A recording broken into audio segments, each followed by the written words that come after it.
Se fo mruia ma lo le langi ma mai le fe vai ngo le afia fi le wo ba ba yan tu ia inga ia ula au le fa fo ba le lo antu ona o wa manja ona lilo le pongi sa ia fatala fa tu sa mo le nei vai ngo le afia fi ele tau to ma le ona nga la Blue TV ia ala ngo ga so fo ia mai se le ta to wa iti live ai mai so le Blue tape o tala noa ia mani so una nga wa mafai ona tu ina sa wan tu le ta to va sa lo ngo le ta to programe o le TAUTAI ia mai lau ele ia o manu kau nei ava pe o le ke kau fia i loinga po fele ke se so lo ngi vai ngale po a fio be mari tala mai o au e te lo fo ile malai fo ile ta u malai tu fo ile le ia ka u ngo fa longo malai tu o tai fau tu lo ia le fo e fai ile polyfest ia fa pe tele o sila fia ina ia anga mai to tonu lo sa ile fale la po a ka polengi pai pai io o to tonu ina me se fo yo fa fo matua fa atu mulia e tu langa fa ataunga ona o marketi o tu fa atasia ele polyX grupo por vaanga le polyX le nei vaanga le fiafi ASIATA ma tanto programma o le TAUTAI o fo lo fa ma fa anta lo fa tu ya ti o le nei vaanga le fiafi ma lo afu ai la o maua o le koe aso fo le nei o le nei vai aso a o fenga ia i tanto ma fita i tunga mai lamba le so ngafua se ia ba ia le nei fiafi a faila o ele nga e fainga ruenga fa ali I mai lava vai so ako yes e ole o mai a wai o vo ile so bo pongisa fo ia le alo fa malenga le yo le tua I malona viinga a wa o ia sa pui lo so ifua ia sa pui fo ilo wola vai le o mafai ai ona o to tala no atu ia ai to o mi mai ma to ma futa mai a wona ngalo like love and share tato po kalambe ia wa fo ia le fa lau te le no le o nanga ale tanto TV o le Blue TV ia me se fo yo tanto o nanga ya so taitas Ia, ai le whangaroina fo i a tātou company lango.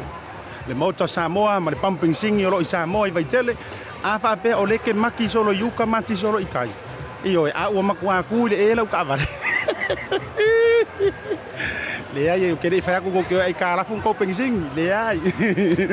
Aua ne ngalo le o nanga le moto Samoa, ia rangata fo i lore tātou whale o loa le supermarketi o lo i ai, o manga uku lau ka avale e kifa ai sau pangi popo i kongo le tātou o nanga, Mantango fia whaapitai fo i le lango sua, mai so le pūlenga. Le whangaloina fo i le au nanga a le fit family, sunga a le sio vili, ia mare tau fo i au nanga, e asau sira mai a le sio, ua kau whereki le mga warauka. Manatua, savali, whanguvai, e la vehe mare moe umi. Mare ala po, awana i ngalo a whape o tau wha maui, le tino puta, mai se fo i o tino mamafa, ia mai se fo i wakau le mawhai e vaenga a vere mga Awana i ngalo, whaapso tai le fit family, sa wadi a ale si o whai ai, ua usau, se i whai mai sau fufuanga i kūlanga pangakia le wairo kingo, ia le na, tau mafa pāleni, tau mafa mea ai sao, ia wafo i lo soifua maloloina, e le whaangaloina fo i le tautua, ma le unanga mai se fo i o le lango sua a le Pasifika Fori, ma le tātou tālofa voucher, a mai ala wha tālofa nei, te mana o lava le tātou TV, se i kui fo i ruma, ia ila tau fo i lea sa wha amunu hei nei la pokarame lea so nafi mana tua sa whaile maa wha abitoa ma le whionga a whalute le tamai taipule o le Pasifika Fori po le tātou tālofa voucher lea sa wha amunu hei nei se tasi o ainga e ko aruari ainga ia na ngā wha awhetai le nei ainga ua toe mana tua wha awhetai mai awa langa true story a se kako wamio ia ke rolo wa ready kako akaranga manatu la se vasai foi ai se ku mai ar fa fekai e si vaenga lea fa mole lava le mo mara tātou vaenga insilia ia silane na ua mele fa fetai e si rungali lea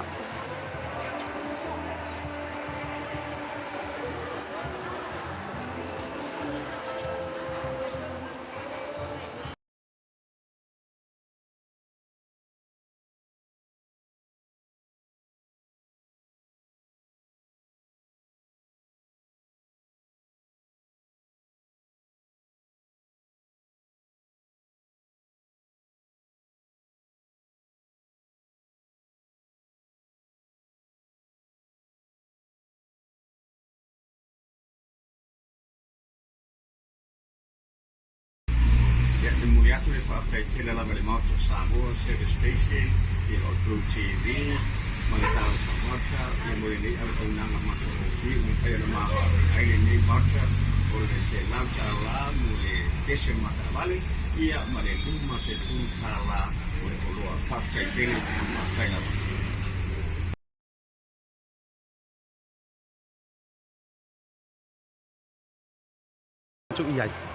o si urungali ile na le sala mawaina le tātou numero laki na so nafi awana ingalo e faa wa upea aso tofi taitasi tuli matai le tātou TAUTAI e afa le lima ya so tofi taitasi o le ama futa mai ai le fionga tamai taipule ya falute lene ia ma le tātou tālofa voucher e uma fo ka ko por kalami fai le ka ko se i ma le tātou fapitoa manatua Omi mai lo suafa i ngi usila po Amerika ma Australia.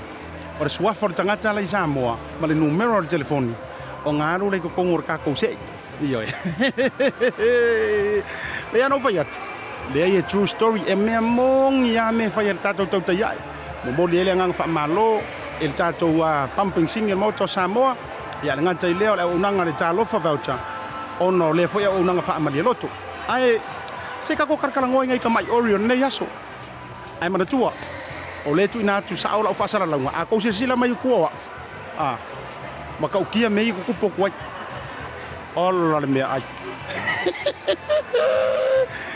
o tala no atu o matua i fa to sinna la valo ma fa le mangongi felas ioi o le lo po le ku ka makau po le ku nga vani o le a makai la ko ma fainga ioi e o ma ya o ma ya ni po se i tofo ma au le malo le tru ia ka ko mo fai mo por kalami a fa pe o tau sa ili se me fa yel fa nga ale vai ai ngore ne fiafi po se tin no la fiafi su mai mai ka mai de ko se sila mai e ka mo e solo ngai fa nau o fia wala ko vai se urupo o ringi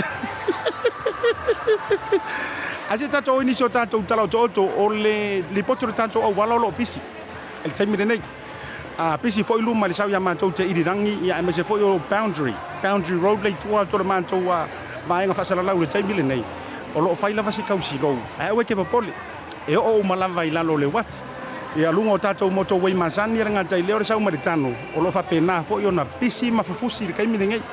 Oe ke ngau i lo vape o. Tau tua nalo sanga le mu. Ia o le sanga le mu o le me mua hanga. O mai kala le sika miki ki ma ko unga ja vai pe ka akil lo foi. Mai amanga ka ngo ka boys. Mai boys. Mai boys. Mana tua o le safety. O le tato safety first. Ia le na o lo sanga le mu o le me mua. Tau na fa tau waina. O lo le le tato ala tele le taimi le nei e le ini fa ala velave o tutupu. O le pisi. Ia o lai faisi fufusi mai o le tanto awala. Sau lava mai o i Simon Street, Kaipa Pass, fa solo mai i New Market, ma sau ai lava se ia pa ia Ellis Lee ma Mount Wellington. O lo faisi tau pisi o le tanto manangala lea. Ia kuri mai kua. Kami mai ai kua oso mai Great South Road. Ioi, alo mai ape ia o minga faisa mo i lava i kau o le kami ai. Kami ai vai fale o ai. Ia mana tua sa mo ia soia. Fa ko ai loa o la e osor kanga kai au ka forko fan. Ile langa mai le vo ia. Ia malo la fa to malo no sai le nei manga o le fia ASIATA maritato program o le TAUTAI. Fia la vai tau tua mo o le nei manga o le fia. Ka ko me sing kala mai sa mo. Toko kirok. O lena failo mai itala na leila. El tato observer. Ai mai se vo niso tato ofisa fa salau mai sa mo. Global media. Ia ua talafa no le tu malo sa ngaunga lua. Sa ngaunga le songa numero lua. Le ana tu lai mai ai pena manu malo mai ai le sunga ia se Yuli Wellington. Ia il fainga palota ila lo fa malo le JPP. Ia le sa to e fina wina e le fionga ia mawala i vau. Patricio Ahim. Ia o se tala ala tamai o le ua fa le nga ina le famasinonga. O le ua fa le nga ina le famasinonga tulanga le lo no winga ua to e solo ia le no foa o sa nganga le usonga, sa nganga le usonga numero lua ua to e solo ia le no foa. Ia o le sunga se Julio se tasi fo yo bo mai lo ni tangata upo le na tia. Ia ai le ala var tulanga waiai. Ia tatou ave i le tua. Le fo le tulanga waiai le ungo le fainga balota. La to ya lo fainga balota le titi le tu malo. To ape le tai. Ia le talo foi. Ia wale fio mo wala mla ingo sa mo wala vao. Ma tu ya fa mosili. Ia ai nane le so tai to ma sayuli.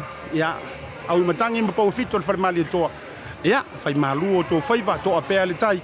Ia to e malama foi tai o aso fo. Ia ai awana inga se fua matulanga. Tatia le prokiki pe ona fetalai le fetalai nga ya si ai foi lungo tanto telefone mi Samoa. Fetalai nga ya si afi. Ia ka kiar prokiki o le farfamsing. Ia ai o mai peta to fai fa leo tato fio anga manu ia me se foi o tato ainga. E ona ili potina foi na tala to mai meolo tutu. Ai o makua ve vesi ai o kua. E pauanga or me vesi au Samoa. Ioi, e mai le ngango le siro makua makonga was shake my little chicken. Ioi, was shake my little chicken i lo fia ai nei taimi. E au ke pole asi e uma e fa sanga lo makua i faile vanga yo tua. U yo le moli fa malo ma nganga fa avitele e le nei fia mai se auto uma le mafuta mai. Ioi lungo tanto program e ka fiolai. Ia mai se foi so anti avea au pesita ma to mafutanga ye lo me grey how it at se mai se foi o pira tu pola fa foi voi ka fiola e pira ka fiola. Ia anga tai lea ia o sunga fa fenga pasta waiter fata ma fritua mai se foi fritua melody ma fa mai se la mo le to lo fa anga se o le ia ASIATA io esel au le yo kamikingi au le vale. Ia va vai la manual ia Adonai va foi mai ia victory o to uma e me se foi o le to tele ma le la valoa. Fa pe o le fa ko ai so mai sa e moi la so akua. Ma ko ai e le loa po le har mero ke pisa ko ai. ASIATA mar po kalambe ne to tai ai lungo le o nanga le Blue TV. Fa pe tele i like ma to page. su eloa BLU LCI amma ope amma BLU TV ngai kangorole o mile like nganga e like ka fiki aku ro mar notification o ka ko ainga ioi ya manatu se yo fa se fa singa vai fala ya manga yanga fa singa miki singa vai fala bayane fa fonga samo o lo fanga mo ripo mo to u mala au ko kesi le ngai fa si matango fie ko au le leila o kest ya porto mai tai foi le ala asau mati tolua e fai atu le faa lau iloa a watu i pui pui o io se tama ita itau si soifua wai longa lana tautua ele ngata o Samoa o New Zealand nei ma au se talia le lai umasau e fai se makala a wako keo ese ASIATA mara tautai ae. I'll be right back.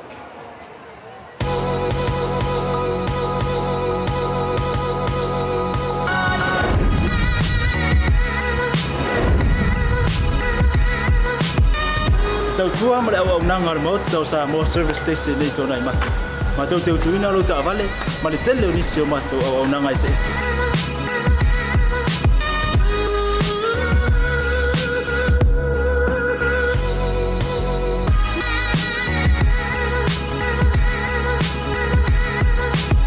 Ai le ngata foi le, ma tau te sia ke ina fo i lo ta vale.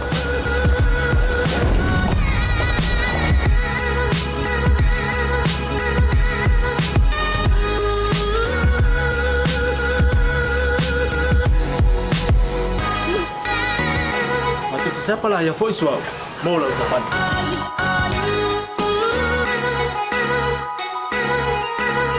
Apa itu yang baik pak urusan? Awalnya telepon, matu siapa lah yang punya mau ucapan.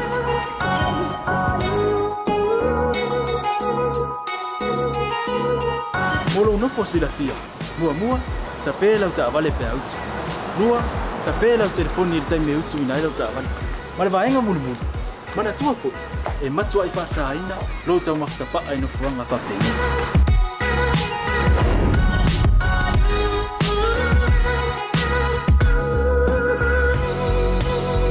Ota Samoa ore mota mo Samoa ma do te fia e au na pe mo o Samoa aftaila fia mai.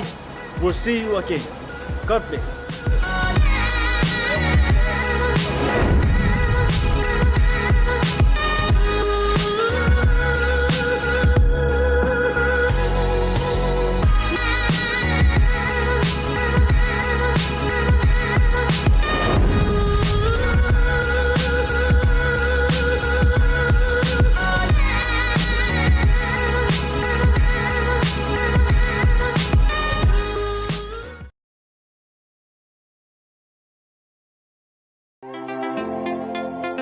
Lawan faila faatau ile tipele na mai talo voucher lawan faatau ma me te mga oi ile voucher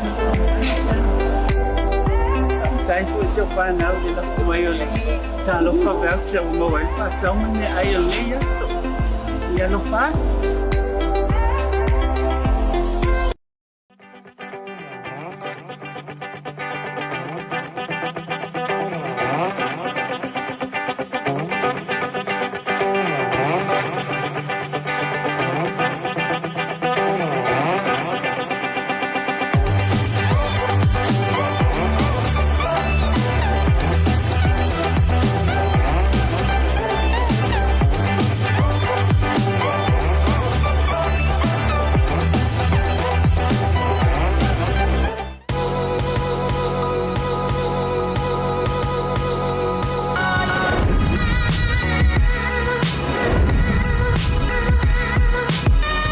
Tautua mara au nanga mo tau sa mo service station nei tona i matu. Ma tau teu tuina lo ta vale, ma le tele unisio matu au nanga ese ese.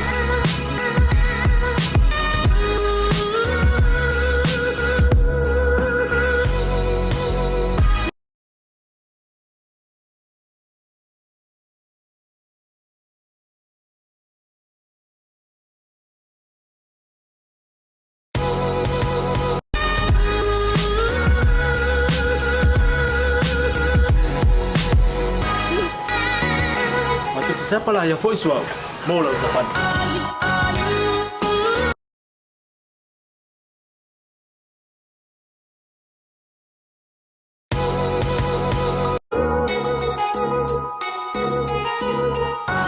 nofo sila fia.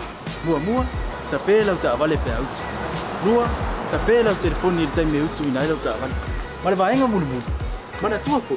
E matua I fasa ina lo tau mafutapa ai no fuanga fa pe.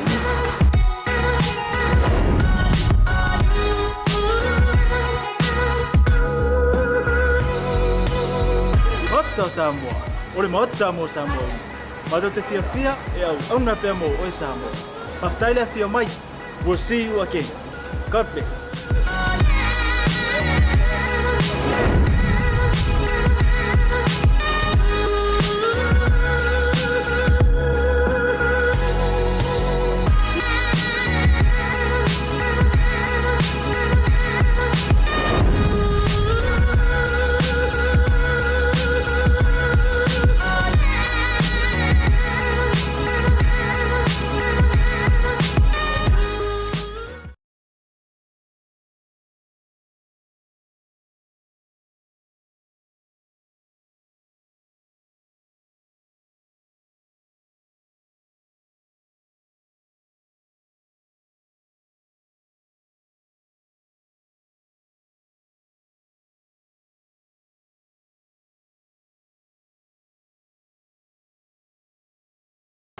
Oi.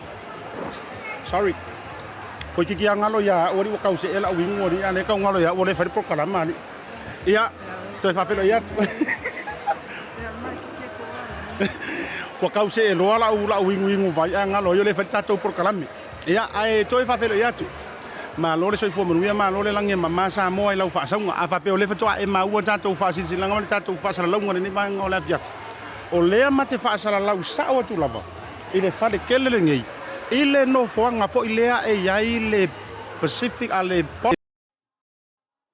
na fa tau no le post ia male tau tua fo ile le tamitia o ngai tau sanga taitas ele o rumala a fa yo le ke o so mai tai dang sau ke le ku lo sa fa sau ku lo ka vale e te va ia lo se fale ie ke le ala ngu pai pa o to tonu ina le mate ia ia mo ina tau le fisiri mai po fe kongu le fe to le lai ma e fio mai kau ma fase ma ku ai oka wa siri mai ia o le la ka wifi io le ma ke sa vali vali ko ma le fionga ia po la ma lo fa lo ngia ia wa le to fo ina tau ma fa ese u yo le tai mo wanti le to minuto ntano le tu la e ono ia ile tai mi ma to o kilani ni se nei pe no fo yatu e ia la ma lo fa lo ngia e au le lei la le lei ko le lei ele tau fa furuina le pa aina le tau fa la ia foi ia le ma Sofia e pe yo upo le atu no o le so fo tau tua me se fola o nanga ele ngata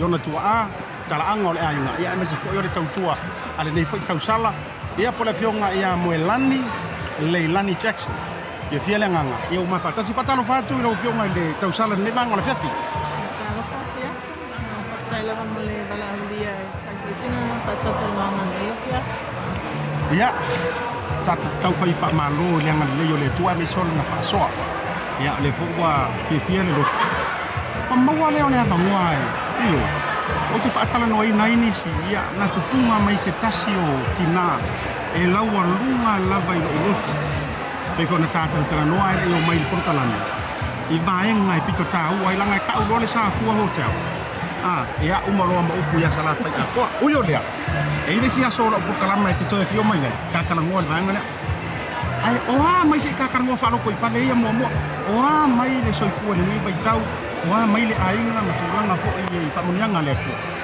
ia fa tala mo le fisile sia io lo mal lo sila baltino mal ma fa e la vaina ia pesi fo le ko vitis fo ivan me baita ia lo fa mai la vale tu ela no fo ai le tino mal ma fa ia me se fo il malo se fa nam ia I le ngale le yo o le tu ia o fai fo no mo le nei lau o le fionga ni tama I tau sala ma fa tra tala no ai le fia fili nei ua loa lona soifua I tūlanga o le soifua maloloina tau si mai ko mai tūlanga e ngata o Samoa o ni usila nei ai sei fai sau noanga Leilani o le ala tūlanga wa iai le tātou tui pui le ma le whaalau I loa I le Pasifika o aru e ruma sia kako wa mio ko le mea o fiwa ka wa ngaupanga e maloa sia ta ui o fisili Wai pe ona sila fia ia ole wa fua le malo e whaangasolo le ku number 4 ku 4 po vaina lo na fao le ko betisfo le taimi nei o le lei lava le whainu nea o tangata Pasifika ai iei leva noa e wha si ia tiri ai lunga wai pe ona sila fia fo i o le telo tangata lo o maua i whaama i le pipisi ma e tā wala le whai o le tui COVID ina ia whai titi ai ia le awhianga po le maua po le COVID school. So pēnana tali kupu atu rofsini. Te lele avano e wha lei ai ma tato whinau ia maua le ma mai e whai ia tui pui. E le tūlanga leo na i o tātou tua ma tutua i le ono lima nga i lunga le sau nei le wha mamafa ko i le ko le wha mua. Ia le wha mamafa wha mua. Ia. O lea se tūlanga o iai ia tangata anu Samoa. O manga ia kako ngumela i leo atu po le tautau anau leo mo lima i lunga. E leo ia, oni whainu mera specific o lea mo tangata Samoa. O le taimi nei tangata Pasifika pei lava ua Josephine wha awhi tangata ua umana tui mua. A le tui lona lua. No tusia hei ai lalo le numera le tali elo siria. O tui lona lua ua lusfu awhi ono se lau which wha tangata Pasifika. E le lei ala le numera ai mei peita ai. O taimi nei olo o I think o le luafsu tolu le na whai le census. O tangata Pasifika i tonu o New Zealand taimi nei pe tolu se lau tangata olo ele chapol ia maua le tui ia. Whaftai leo whio tawai ta. Ia ele e wha ongo keilo. Walanga wa ue ele wha mongu ianga leo le leo te leo le leo. Ia alanga wa whafunga wa kaulela longa. Ia leina lau ono le fia maua mai lava le toa tele. Ia lau sau noanga matango fia. Ngo whasi pisi mai o. E umakao kua i mea. Ai e wawao mera mangale. Ai whaftai lava fo i lau fina ngalo whaalia i le tā whafisiri lea. O le ale omi o le soifua tautua.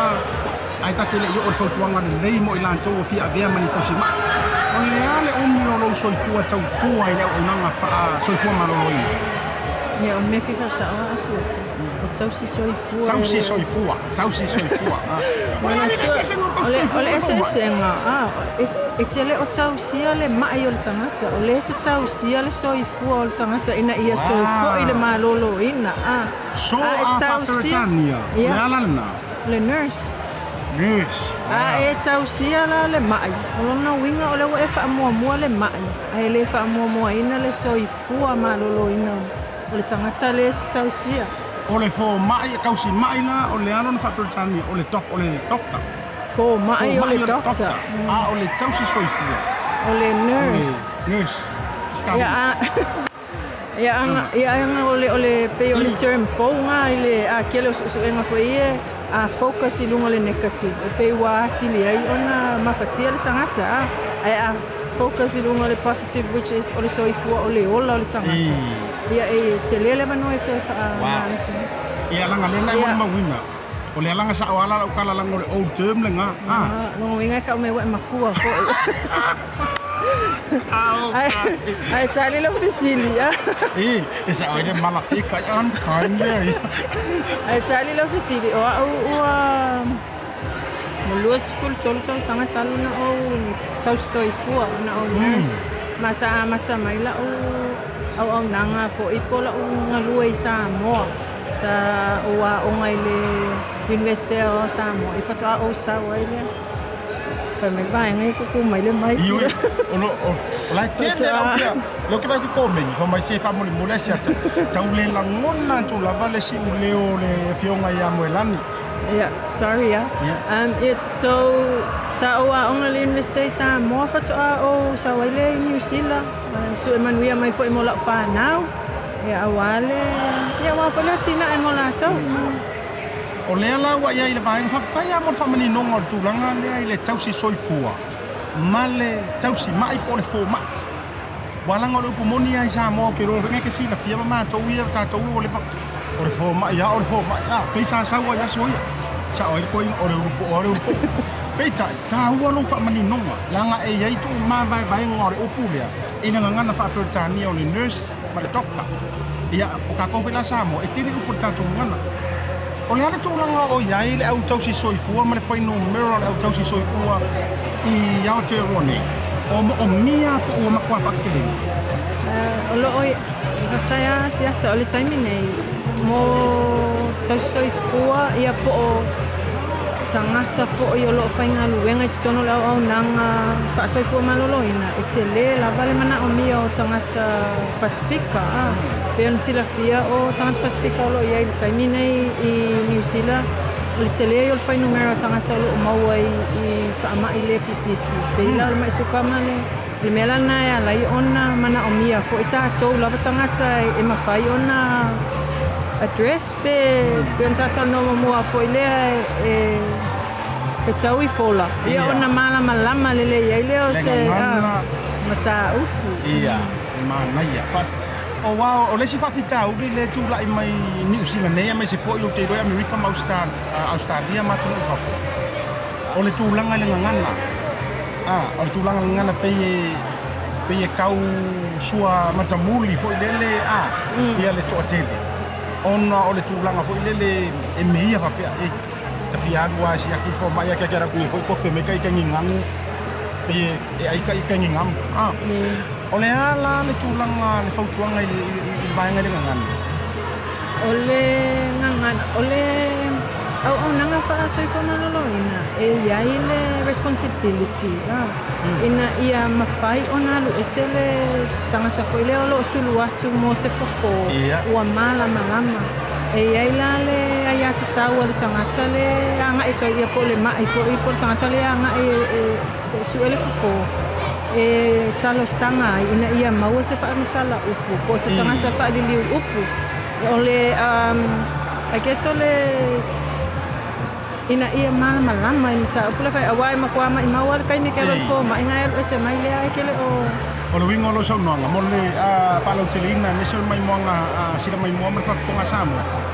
so e ia ila wa ia ta tau e te manino ia I mai malama lama I lau lapanga ngana ia pe afa e tu sai o se fa ta fa se ngasi o lo ia oi ai o fa fisi o maua na le au o nanga I so o se fan mai po fo mai sul fanga ye tato atu mo pe afa mo mi se pasam e te tau ona available pe te tau ona maua le au nanga na I au nanga fo ia fa sai fo mai e te tono le fale mai po tau fia o ona so fa ta fanga sanga se e ma fai ona e tau sanga e ia la wa ia te tau e te talo sanga ai e ia se fa le upu mo oi lele lo fio mai lani ono le tūlanga marumaloa o le koa kelele iai ale foi kau para au mai an tau te tu ia ai pang pokora o vela a mai sau fautuanga fai o le ase lu I tau mo I lantou ne iai le nganga e fia be o I tau si soifua ai mai se foi ni kau si soifua ngo mai sa mo ne ua fainga ruenga solo mangofo ngofu e le fa ngai o le ase fautuanga mai la o fionga ina una ina lantou ina I tūle o tau si soifua ke le yo le kali lo fisilinga ai longa e umale afiafi nei ba ia te uia le tali pupu a fa apea o lo o yelo no ta e te tawala ona e tala no le career developmental policy a fa pe fo le te sa mai sa mo o le tau soifua pasi fa so ta ile council tau soifua I New Zealand wow fa te tele mo moli longa lenga fa malo mo lenga fa te tele I la ufionga a moelani Leilani Jackson le tu sai ma le fa no ina o lo taimi e me se fo fia le loto I foi ta fei go e pe no fai te taimi foi mantala no ma le fionga ta mai tai tau si soifua e tu langa I ma story nga ko ngeki e se vai le tau tua fo ia le siona tina ia o le to ma wo fai langi le fo langa ia o le tua lava yo le tua o muia na te toi tau I le tangata malanga tau tua mau lo malos a wale fenga ia I manga wen o fita I tunga ia ia me se for ngai vai kau tinga ia o le fa ma yo lo pisi ngai me ken ia ai fa mo fo le tua ia I vai nga u malava mo fo na ro ru mal tanga wen me se for to office ia au lo fa na tua ia ai la ma se ma ring fa ma vai ia asi mai ta to fa si silanga le se tu fo ru ma ta fa si silanga le fa mo le lava lemu malo le ona sai malo le fatoatoa faamalugu fo le toatele a faapea o gai ke faafofoga mai faapea kua'i gogolo ia laga o le matelai vatu o le makeki le mea leitua polyX a faapea tafia lanau ai luga Samoa Business Network po le business networking e ele tatou i latou uma mo le faasamoaina o le vaega lea a faapea e fuafua se faiga o sau pisinisi i ngei ni usila o ele Samoa o le alava a faapea o le faiga o kekesaiga o le pisinisi faiga o pagipoko o le alava le tulaga o le te mamo'o iai e iai le tatou faigoaʻiga e faia i le business hub Pacifica business hub i manukau o le address o le 9 Shaki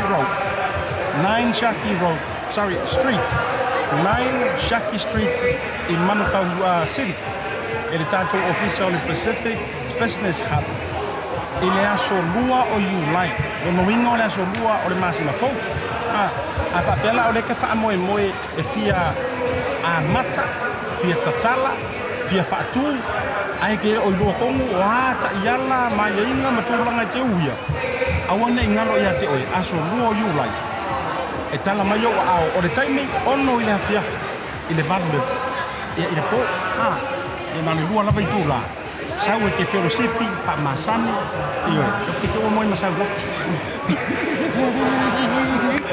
ia ala sai mase e ma le fionga ia le lanu e whauma mawai au koe foi mai e leila ori maria fai mai o e ke resi e sau i pukofi pe a fei ke un kai ke sau i le tātou marketi le polyX Ela ona whailau whaatau i le tupele na mai le tālofa voucher. Ela ona whaakau ma mea te mga oi i le voucher. Tai fu se whanau i la mai o le tālofa voucher o mawai whaatau mane ai o leia so. Ia no whaat.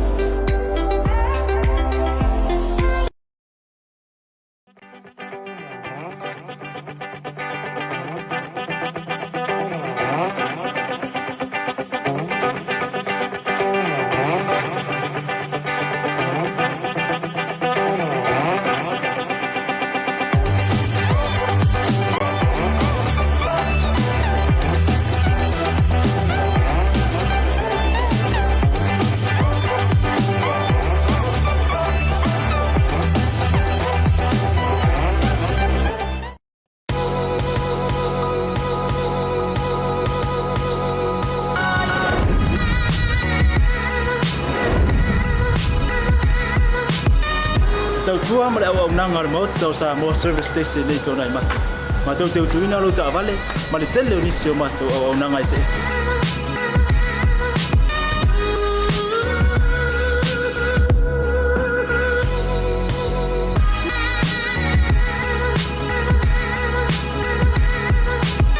Ai le ngata foile ma tau te sia ke ina fo ilo ta vale.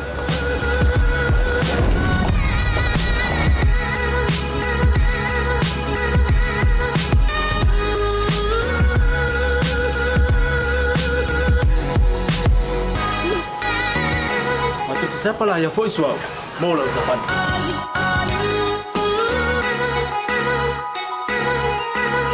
Apa itu yang baik Pak Olusa? Awalnya telepon, matu siapa lah yang voice mau lah ucapan.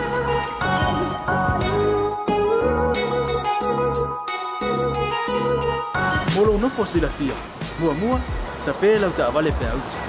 Mua tapela o telefone ni time utu ina la ucapan. Male vaenga mulu. Mana tua fo e matua i fasaina lo tau maftapa ai no fuanga fapengi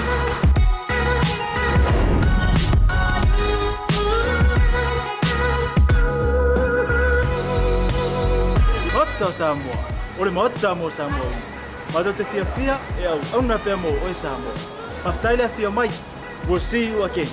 God bless.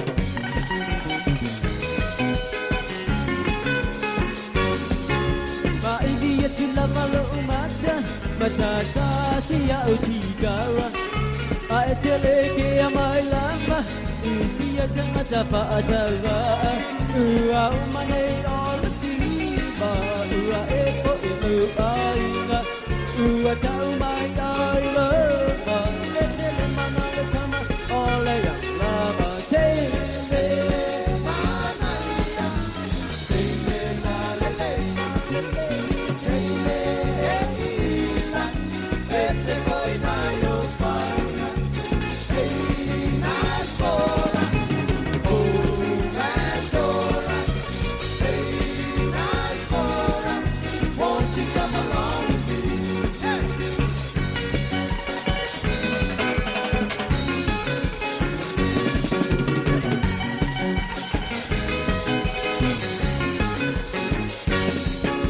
Paia kilama lo umata matata sia utigara aeteleke amailama isia tangata faatara ua umane all siba ua epo ilo aina ua tau mai aila etele mana le tama ole ya lava tele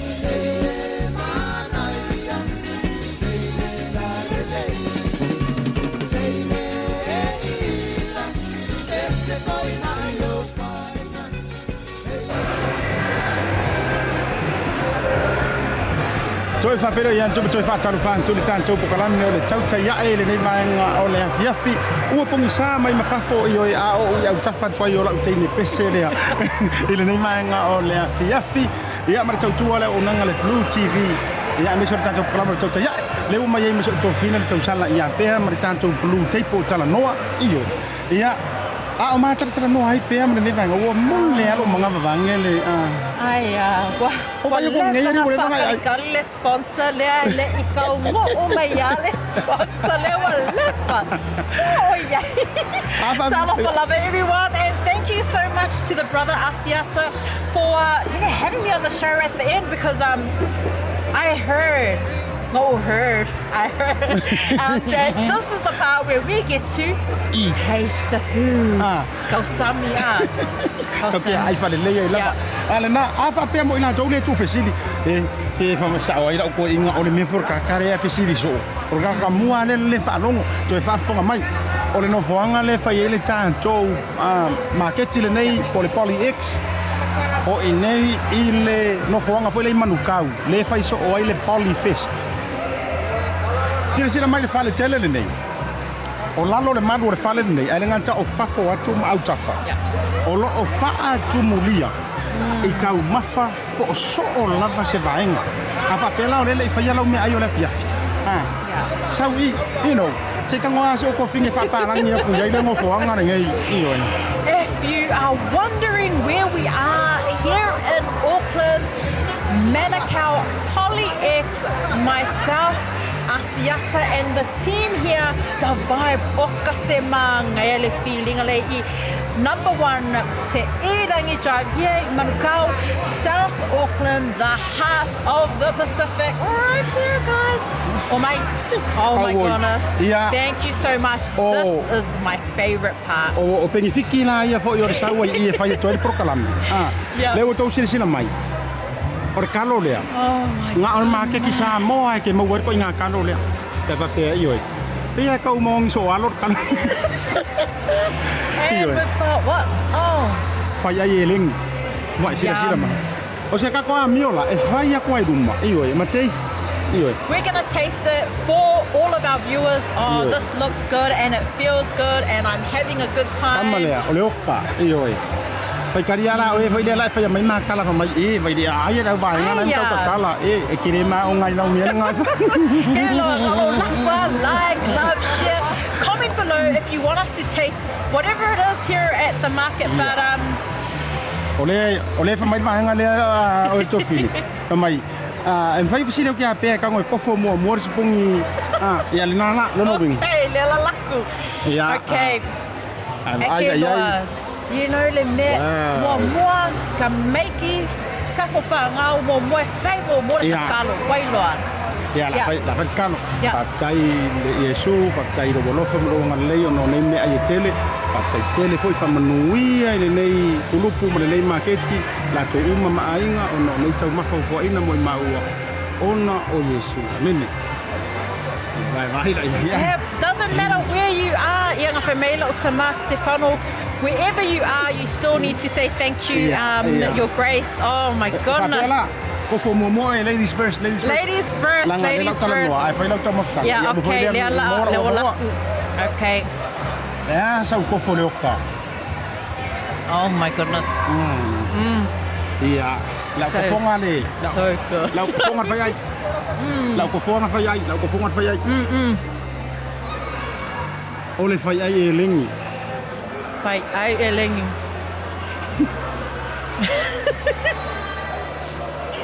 Se Fique shy, Emma. Sao cái mình. Delicious. I like it.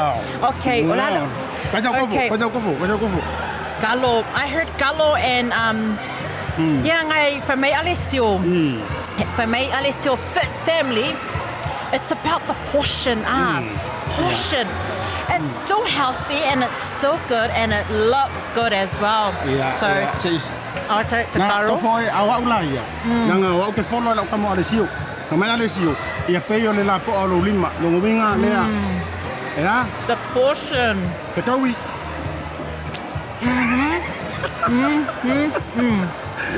Yeah. Asa to fo atu le oka. Tasile na yo oka. Oh my gosh. Ole mo ko ma kia ole fele si ole ia. E te mamo I le polyX. Ele fa pe fo ilanga o tau mafana I fo ile sumalie ia mamo meo lole mamo meo e tele ke puaa. Ia me se fo ila tau mafasa mo mon. Laila fa ngala kamalia. E ke kango kau sami fa pe. Oh, okay. Ja. Is die warme? Is die warme ei? Okay. Let's go. I need a drink. Can I have a drink, please? Come on, mole. See? Kaya le mako sponsor so le ma kwa I maka mo fila le. This is so good. This is like really good. Kasi dah, alo le tunu le kau sisi nama. Le piong yang toro mana de misi lu kisu. Bawa kau mu. Oleh firman tu toro kalam. Ya tu nak awak fa alo lo ingat tu ma pa nak tu dia. We already said live, breathe, Pacific. This is it. Live, breathe, Pacific. Like, what else do you want? Like, we're like here in the middle. Where everyone is here and we are loving the vibe. Everyone's walking around and it's amazing. Don't forget to come down to PolyX and I'm going to give this a go. This is Olefai Elengi, so I'll give this a go.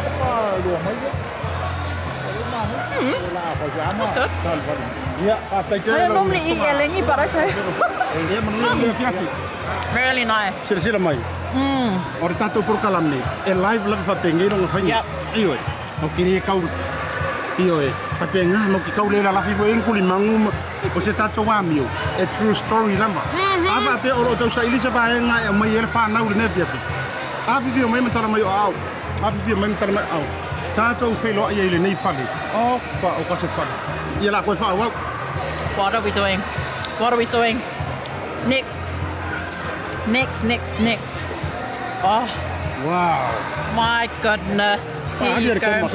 Let's show the camera. Alosio. Yeah, e fuai le lima. Portion.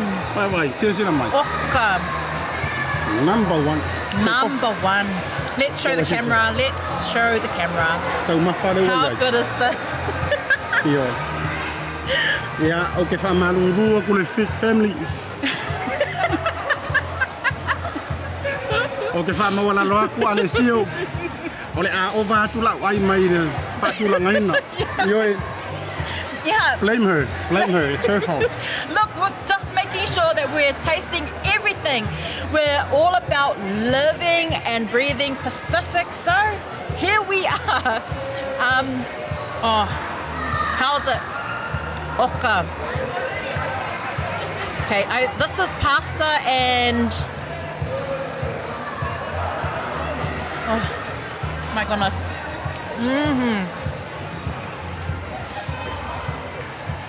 Waka se mga yan. Nice. Tau kangoi, lau tangoi matua fa apia ngā langa ko kelele iyo. Sila mai. Tala mai maau. E ke mo ai mawa mai ya ke ia ya kamai fa ya elengi ole kale ma moe por kale faspobi ku ia i makaroki. Ona ngo kamaro ole pasta It's pasta with bacon. Ole pasta. Ole pasta ele fa Ole pasta. Ole pasta. Sila mai fo. Elena o me ai. Elena o tau mafa. Tala kuspa ia. Elena o me ai o la yo. E mau ai foi mala au. Ko la au e ta follow fale. Iyo. E pu ina mai ai le e mana ia. E umi ai lo soi fu. Iyo. Se foi la te mau mala vai I tu langa. Ia e mai sole o nanga lea. This is good. Look at this. Se mea lofa mama, dad, po mama foi. This is look at how amazing it is here at PolyX. Everyone is around here, everyone is smiling, and it's awesome. We love it. We love the vibe. E te mo ai mo oele tina le teu for sa. Yeah. Ia po fe fo ia te ungor mo jai na ia la le lei fale a onga o tulanga uma. E ke mo o lo kalori mengi. I think this is Ia lena e te mo wa mala vai I. Ia e matala la vai so se tau. O ke le fa ku po le ar ko inga tau. E mana tua foi Samoa e lau lunga I le kama foi le. O lo fe tutu una. Ai saua marselengi o yai si karo sanga ngai tangaka. Iyo fai e koe mau fo ya o le o spalang o Samoa. Ia ai malia mai o ke manga o kamalia. Sei fa tu tono le lau o fali. Ni sina vaenga matulanga. Matang o fi. Ia o yai lunga le tato wa PolyX. Ia ai mai se fo yo le tono fanga nei o ne ngalo numero tasi te ide nangi drive. E te afa pete anga mai te ide nangi drive o numero tasi. Afa pete o so mai le ala le anga I boundary road. Ia lono winga e pasi lor kamai awala bapale sa mai o I Burger King. O le tuta matau e te loa mai ai. Le fa le tele nei. Tasi nei o nisi o loa. Ya sa kau sisira mai. Oka se au lele ASIATA PIO whainge kaukalinga Iyo Beautiful. This is a Sina round earring, and the company is Under the Bird. Wow. And she's a beautiful, talented. There we go. Oh, it's beautiful. Oka se mangaia, and it's a Samoan-owned business here at the PolyX. This one is my favorite. Or the tausala earring.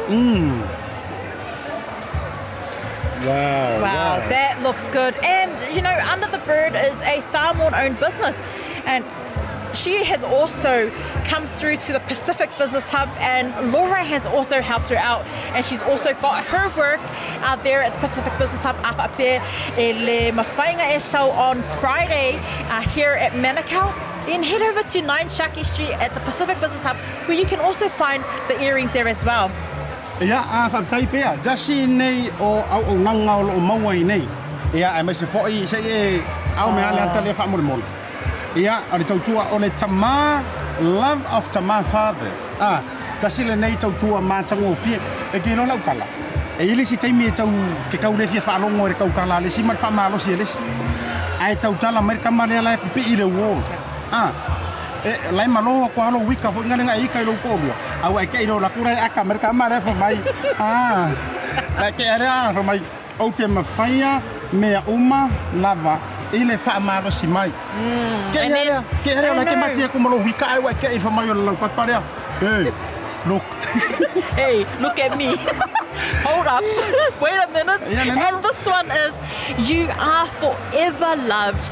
O le alofa e whaavavau ua o alofa atu ia te oe. That's Jeremiah 31:3. My gosh, love it. Sila la iai. Oka e se matauti o le tūlanga wai iai sa ilinga malo asio tato atunu. E le ngata o tau mafa. A o le tele o le oloa ese e mawhai ona e whaataua. Ioi, ma o te tau tino atu, o se tau ngofie. Apea. I mean, why would you put a price on God's work? And everyone around here, or like on se kau, you know, it's pretty cheap here. Very Absolutely, cheap. absolutely. E te noa, o le alava le tūlango I lautanga, a fio mai mai tala mai a au. Sau I tau te e vai, mau hai le wha maa venga mo oi. Yeah. Ia, o le tūlanga le nisi nei o tātou oloa. Oloa o mawhai, o na whaatawina. E tō tele ila tō le whasiringi e tūlanga le mitia for the fast. Yeah. Ia ai mai se fo inisi o nanga ila tō e tapua I le fast. Ia ai mai se fo le char pipi. O ngala sa o ka milongi o kilo ba ai ma ke le char pipi. Iwe. Ia te ku fa pe fa pito manu ia tas le ai. Ai mana tu o tātou ia. E ala o sapora sa le fast. E ala o sapora sa le char pipi. E foi la e au sapora sa le HRPP man fast. E quelle support the in between. Whoever you support. O le tūlanga la le na. Afa pe o le tau siringia mai tau sa ili. Se vaenga e mauaiso o fu supporters. Ai mai sa le fast. Walanga o fu ka miro le o mo le HRPP. So mai matala mai o wow. Wa sira mai. Oka. Ese kasi le meu ke fia. Wa o mang display ma oi. Yeah, malo. Yeah. I think your suit purple though. Oh, okay. Wait a minute. You know, I think it's que from one purple. Yeah. Vai lá e o tau e mau foi mo for fanau. A sira mai. That's so. O koe mga kuai o sai sia soia. Ai, oka se ma ngaia. So o lava se lanu. E te maua, e le purple. Red, purple, and Gaylord. I heard. Yeah? O whaano foi lei fei, because wa maruru le kau gaming e. We've got a special for you, all you fast supporters, because it's a makua chili ke lea New Zealand ke mire wa oi. We've got hoodies for you. Ia, tamala lea, na o le ono se fulu tālaro na tau. Ono se fulu tāla, e oi. Ia, wa kau se sila mai si a mala fa de molla ia o le se tātou o fu mai fana ono se furu kala kamba voina ia ko o li markanga ko ngi mar pulo wilunga e ke pa fa per fa finge e fa ia. Yeah. Don't forget PolyX here, #1 Te Irirangi Drive here in Manukau, the beautiful area where it's the heart of the Pacific. Well, Te Irirangi Drive. Do you know mele ke alue le Polyfest le ke masainga e kaka ai soli o? That is where we are. Ole fale ie pai ke le. Like so right here, we are here. Everyone's here in South Auckland, West Auckland, Central. Le la toi fa dia tua langa to tele la vela to. O le taimi ne o maruru. Yeah. Tau ane ko inga miki afu o yo le o fuma fana mar to inga le. E te mo mia. E ke no la kala. E ma faina e tango e suile upure o le fast foi le ke ma fa i le paro. Ai te tango e tu wai le fast. O oi ka sawa. Kai mia nga pa o le mea anu le akwa. E o le si fast. O oi tanga ta ana pong. Vai ai. Longo winga la. A fa pe ki ri fia le fast e la ko pa ki le Samoa. Don't you worry. O te popoli. Ai kango fa ka. O oi tanga ta talo ma tanga ta ana pong. Io. Pero la wario vai malo ma wario siaka ma wario. E ale na. Tasi le nafa talo fatu tofine ya makra tulanga na tafo ileo Petra. Ya Taisisi. Hello Taisisi. Yeah, shout out to everyone that's tuning in for Whetai Lava to ASIATA show today. Ya vaenga le Australia ya le tamama tua ya fatata mati mai sore tausi kamba sa sawa le mo o tausingi Australia. Ono surkala ke lo sen mai au fa maung. Yeah, man, I sick ya le kese I PolyX. Ya le na, ale ngata ilea o peor malala to vai ha peor. E wo fo ko ku ile. Pule mai le prima ka mai. Girl sau. Sau. Ai wange ela kala mai le au ka fa live le sa kopi. But I couple viewers there left your main. I saw some of you guys come through last week, so a massive shout out to everyone that tuned in and came through to PolyX last week. But don't forget, we don't have free food to give away. Not yet, maybe next week. Ia le la, ai ke lo, ai wha wa wai lava. Aso fa rai le tai tasi awana ngalo ia tau tau. Mori fa malo mana nga fa tai tato company langolango ile fa ngaloina. Yes. Samaria ngalelei le tato moto Samoa pampeni sini Samoa vai tali. Ava pe ole ke kami solo alo uku lau ka vale ale isa kupe kuri lo man tato programa ora stofi. Yes. E mangwai le no ai te adu ile se. Mo le tato vainga. Fit family Alessio mer vainga. I'm sorry Alessio, I broke my promise today. Quelle broken promise I can't resist the temptation. Yeah, ma lo voi la una suara ngata ilea Pacific 40. Yes. Le fionga for tua falu te mar talo fa voucher. Ia ngata ilea tato business hub. Laura Marvaenga, e a tato crew malava, ele tau tau a tō swa fo tō sira fia. Ma lola vai te tō fa tai pea. Yeah. No, also, a massive whawhetai lover to Whai Malo Lafionga, Whai Malo Alan Stowers of Pacific Easy. Thank you so much. We really appreciate your love and, that generous heart of yours. My goodness, we are so blessed to have you on board as one of our sponsors. And we also thank Say Oriana and also Seki Works as well. Nice. Now, say my right. Yeah. We'll be right back. Don't go away. Maria Dance competition. La Feka Siva. Yeah, we'll be right back after the break.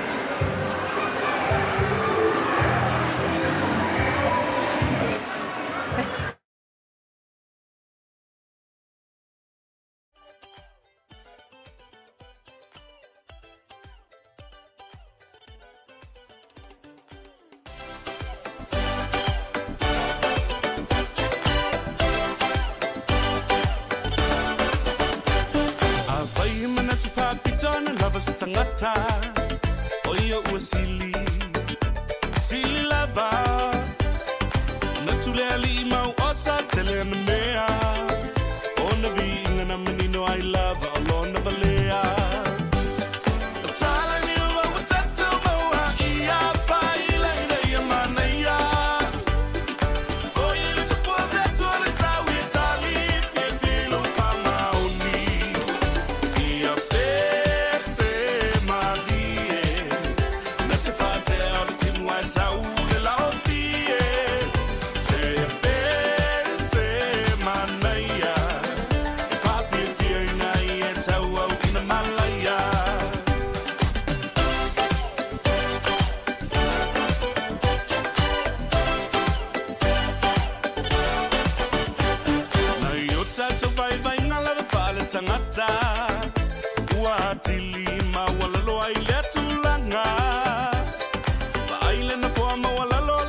Maanga, e mala au winai o e whano fo ile masala wha.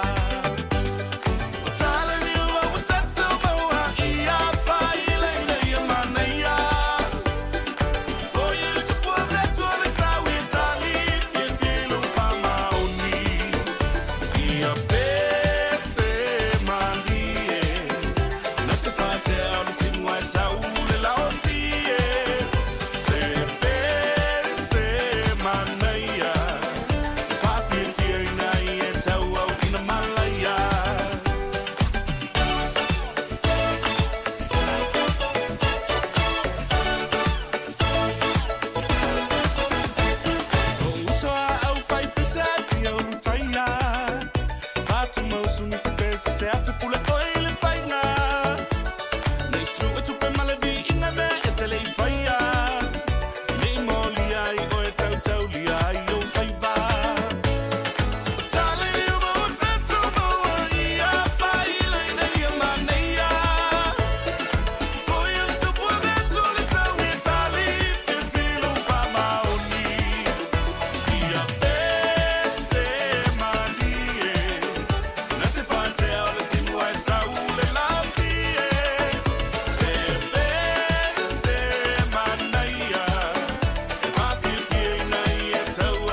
Yeah, welcome back. Toi whawhelo ia tū le mamalu o le hatunu o leo mwhai na mafuta mani tātou por kalambe o le TAUTAI iae ASIATA ia maiso to fina ia pēa le nei vaenga o le fiafi. Aso wharai le nei, aso muli o le nei vai aso. Ia o le masina fo i le nei o uni. A whai wangalo kausanga, lua awhi rua se mo le tasi. Le tu ina sa ora ma pasara launga i lalo le tātou whare ia le nei. Ia, tu sa ai o le whaatawa inga. Ia, e mese fo i o tau mawha so o lava se o loa Samoa ma le Pasifika. Le wa tau sila mai. Ia. So sila mai runga nei. Tasi nei o ula. Ia wai tō tele tātou Samoa wa whai pui poa kui kamakonga, kenge konga. Mai le malo tonga. O lea fo i lae mauai nei. Ia nei o loa. O le ula lea. Fa mai isi tari tonunga a whapeke au le lei pe ioa.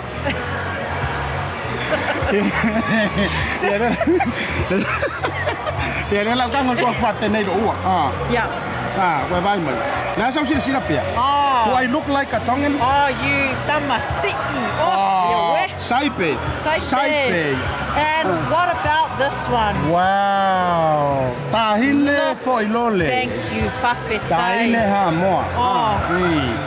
Ia le nā, ia pauanga ia uwhakonga maua mai. Ai wana ingango. A whapea fo i holo e tau sa ilia o loa lea tunu o tonga. Ia mai se fo i whawhiwhianga le whanau ia onga. O tōnginga ma tūlanga whapena. A whio mai. Yeah.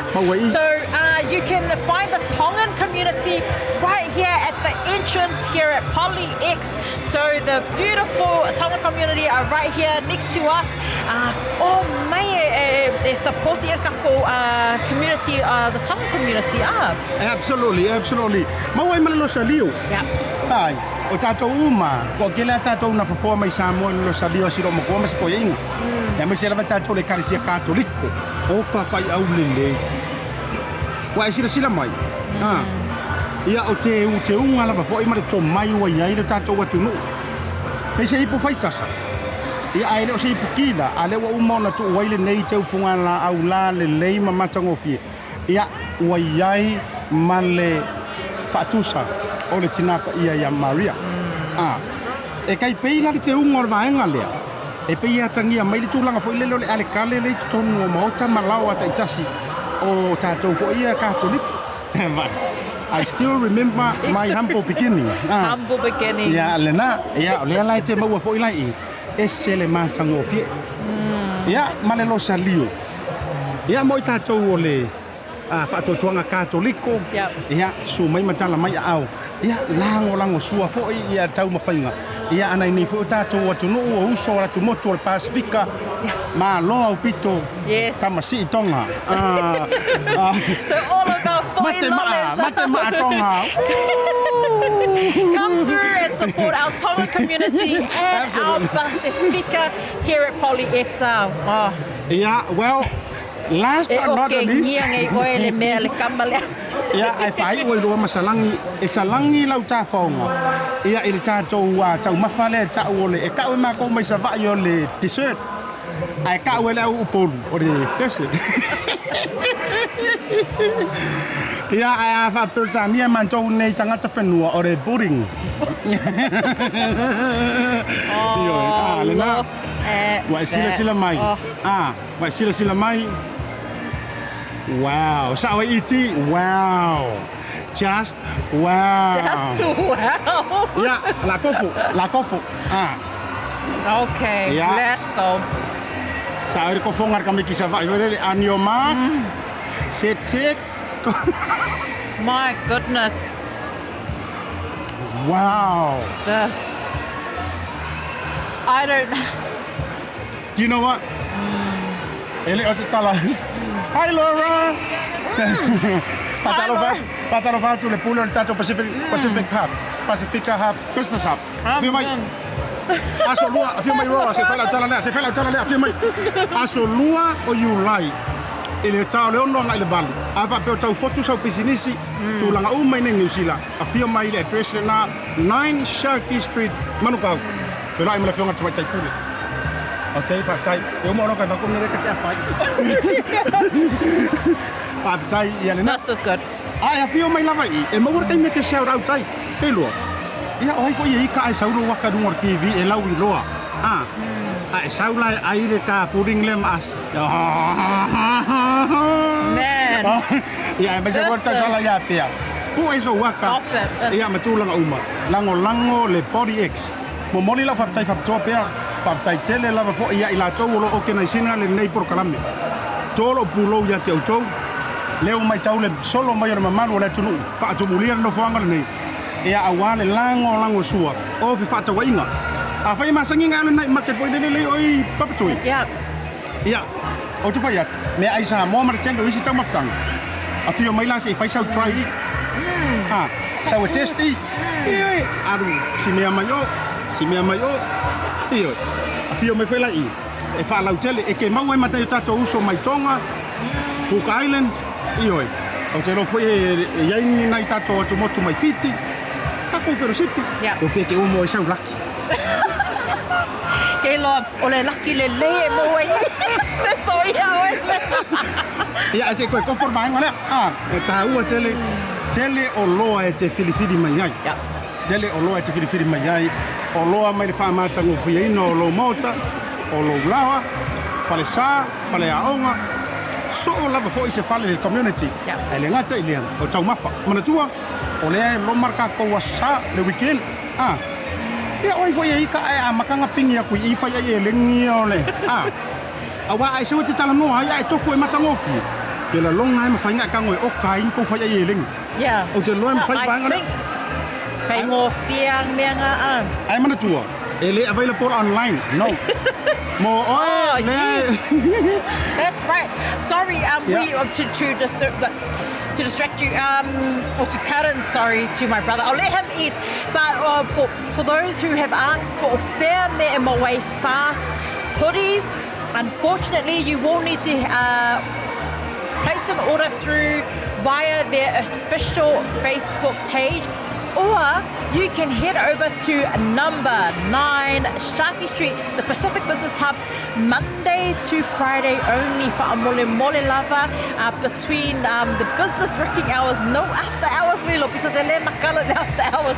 Even if you drive past and you see that the lights are on, we are not open. But from 10 to 5 o'clock, head over to Pacific Business Hub. The fast hoodies are available there. Or send a message to the official fast party. Lia lena, no winga ile available tato banga ilungo online. Se awana moe a vai no kwai o so mai fa mai po online lo vai salo le. Ele ai me se go tato ofu ole vai ngol se pora le fast. Su men tala mai au e mau ala vai nei. Pa talo fa ya la abisi se de la fasin ka shout out. Ya shout out ya la matala din mantou mafutanga. Nga tai lea o ke iliti leo ta. Ia mara tau foi mafutanga, ia whatalo whatuai ia le tausi atai sisi, ia me se foi o le toa tele lava o tau runga tātou programi, e le whangaloina se uso Simon Peter, ma le wharetua ia blessings ioi. Kasi lea le ia le whenga ruenga ngai. Ia rangantai lea shout out to the home handmade. Is that right? Le to my tai ia Grace, siya umalo le la sana. Business handmade, ia na mai i business an. Blessings. Handmade blessings. There you go. Ia matato tuinga sa moa. Ma lo lava ma futa mai e ngata ilea. Patalo fa le fionga ia melenga le nuu ma le ia onga Mangry College. Ia me se fo tato proklami versta itasi. Manurewa High School. Ia patalo fa ma Rewa High. Rewa. Ia lena. Ia ma to tele ina ntau. O le ma fai ona ma futa mai tato proklami le vai ngola fiafi.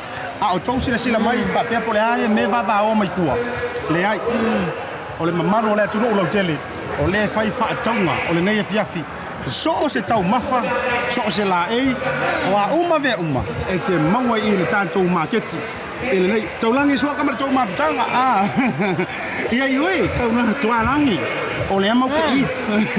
Sorry, we are eating a trifle. This is available here.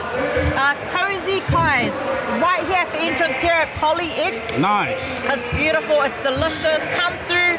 A shout out to the team here. If you were asking for the food prior to that, it was Lengi, Kalo, and There was a lot of Oka. food. Oka. And so many. So yeah, but this is trifle. It's delicious. Ai mana tua Cozy koi pie. ai tanga kali fasili e sau le suenga ai le loro se mefa mai all of the pa. Mo to fine ya tua langi. Afa pe ke la kala mai. Afia mai. Sau se e kofo le la ka mole o le trifle. Trifle. Pa pe o le trifle. Se malo trifle ya cheers malo trifle la. Ya le na. To tele la fo yo to. Afa pe anga e moe le so a ko e ia sau me ai nga faia. O so lai laro mal moenga. Eu ka ma fai. O ko ko ese kupe ka penfikir nge va yas. Ya, afio mai matala mai yo au. Fio nga sunga fa fia ngai ngai mai so to for tua. Ya ma so la fo se fata fai taulanga. E mana ya fo ile asia si mai. Afa pe fo yo le te tau ma fa fa fia fa tau fai sau lau. Yes. Pasau poloka. Kelo, afio mai. Tala mai au. O lele kai ka ko fia lo bomonia. Wa lana tai me fa mai e tato lele maki. 10 o'clock. Tau se fulu. O le te fai ati oi. O le fa to a ele ka fik. A wa mata na matua. Longo inga kwai mai e ka ele iva. Wa fusi. Iyo. O inga ka ele iva. O kanga kai wa upe o ka wa. And I'm just gonna dance. Ya, le na. Ya, tua fale nua ma le tau mafutanga. Ia nga tai leo le to tele lava o tau fatalo fa tu nai wo ma pa anga mai se fo io o ainga i America. To fine ya eva ma le tau mafutanga. Ia nga tai lea fa tua ya meti ma le sunga fa fenga. Ia le tinganga.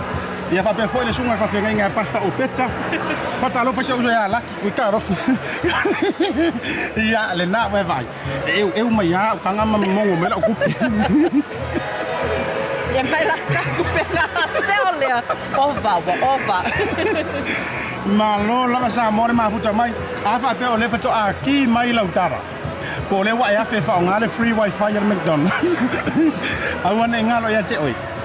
Oi nei le polyfest. Le no fo ngale fa le polyfest. Le ma te live ma fa sala lawo twai. Mo so aro fia ai se awa. I know, it's weird, and I do apologize, you know. But thank you so much, ASIATA, for, letting me, just ruin your life a little. Aua te popole, manatu la fapea. Fazin tato malolonga le anga ile fanga loina sa maria nga le ngalango ingen tato kis. Mota Samoa tato fasalonga, mota Samoa aringa tailea all fit family. Fapea le Pacific 40, ia ma le tato business hub. Yes. Ia Pacifica business hub. Tato hoa fai tato fasalonga fa business. Foi mai. O le afa umal mapo. Ai sei ma o ma ke. We'll be right back. Le la wana whailau whaakau. I le tupele na mai le talo voucher. I le wana whaakau ma mea te mga oai. I le voucher. Tai fu se whanau le lapse mai o le talo voucher o ma wai whaakau mane ai o le so. Ia no whaat.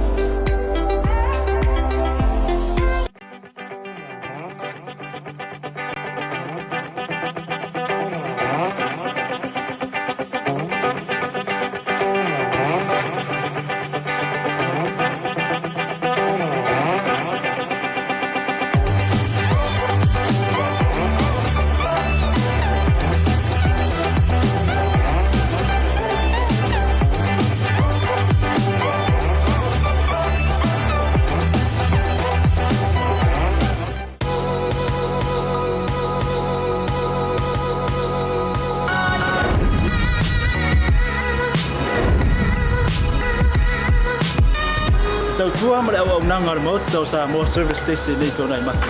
Ma tau te utuina lo ta vale, ma le tele o nisi o matu au nanga i se ese.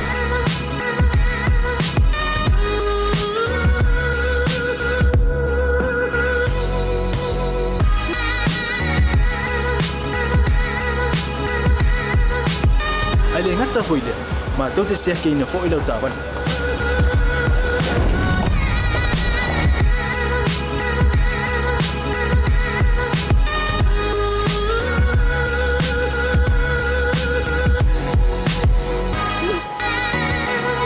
Sapala ya foi suau.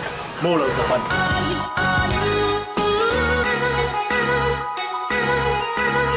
A fai foi o vai pa o lusa. A wala te poli ma tu te sapalaya foi e mo lau tapan.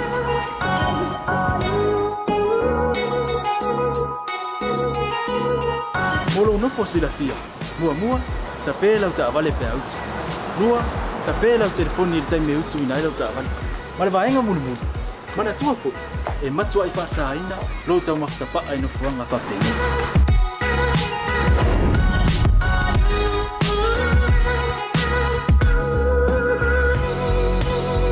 Hota Samoa. Ore mota mo Samoa. Mato te fia e au na pe mo o Samoa. Paftaile fia mai. We'll see you again. God bless.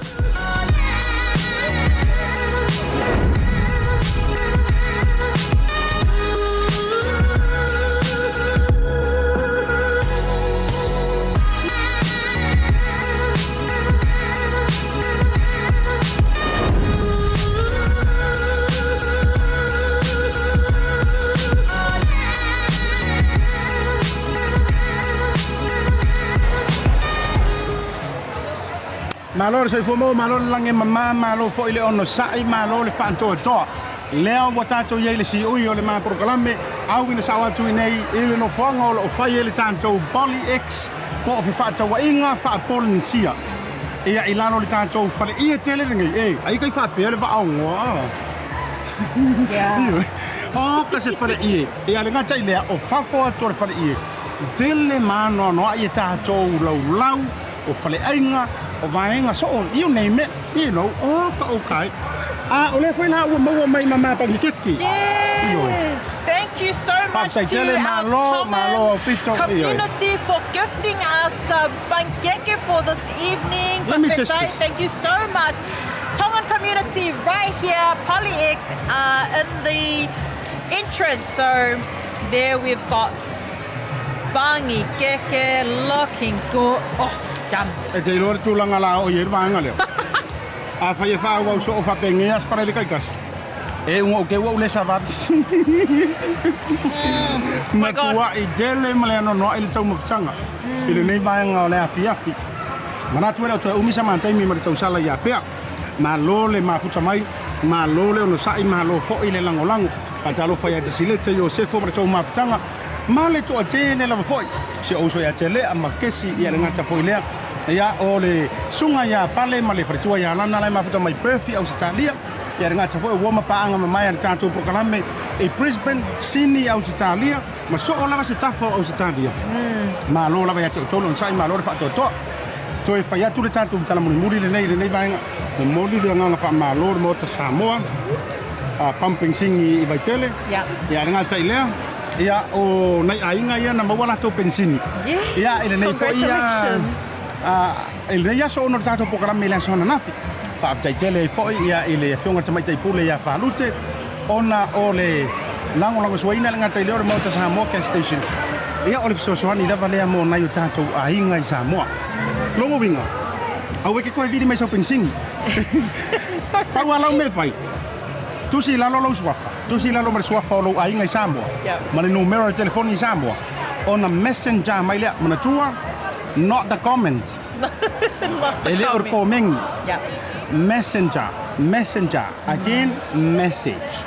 No winga te message mai ele blue TV. Yes. Awe ke message mai ke awe ke message ya pea. Yo message ele blue TV. Ona alu ile lo swa fa se. Yeah. Aso tofi tas. Ya ayo loa o tu lang of fata winga. Kau ya ka. I know. Yes. Enga le kulan ma show ale wo fai mo to le tula ko ki duai kula ono le fa la wi lo ina tu ngol ta to PolyX ma tu langa ne fiafi ya ai pe fai so no fai io no fa po le ma ta fa ma vai le tu look ma lord fa thank you so much I kako viewers without you was not possible. So thank you to ASIATA for sharing again. We share our platform. Wa ila kakonga luenga ngā rue whaakasi e mo ele manguia for the Pacifica. But also a massive thank you whawhetai lawi lawhionga ia whaimalo Alan Stowers of Pacific Easy.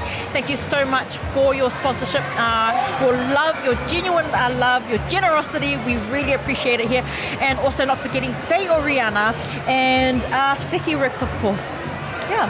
Ya le na tau sala ya bea male programe o le blue tape o tarano awana ingal io o tatou o tamai tai ya bea o tasi fa sala lau e o le nei tau sanga e o ele leva rungo o le tatou wa tulanga fa sala longa ai e mo mia lo tau au io e mo mia lo tau au e lango suai na yano matama fa na o tatou tu ai no ai le sau kala fa me kere o sia inga mo ele io a o fai o lo le kango sia a o telefo io lo fa kinga u mai foi por kala la tala le ala i do ai fa fia o e ke kango tau ai mai o e a ngoso ia le na lango por kala me le blue tape tala noa male to fini a ki po le fa sa mo a to fini langa e a waso sa waso e anga i luma tato lango fa tasi e mai foi ma ke fia fo ia va tu fa sala longa ngai ma fa ilo ia o e ngai ke mo ilo fa tu langa o tupu community ia pia e lango mai foi ma fa se mele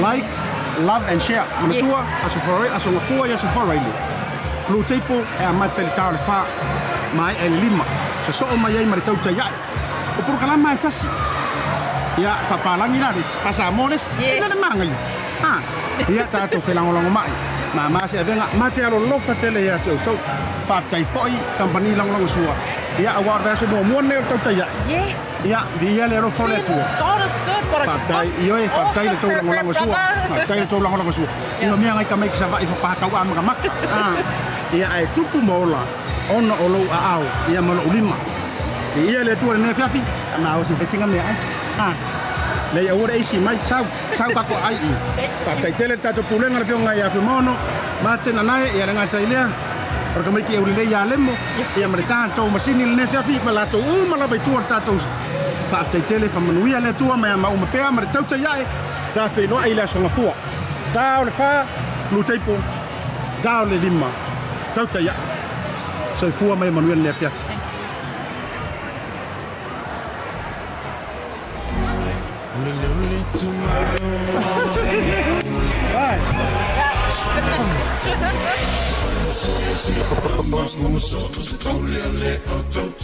Hold up.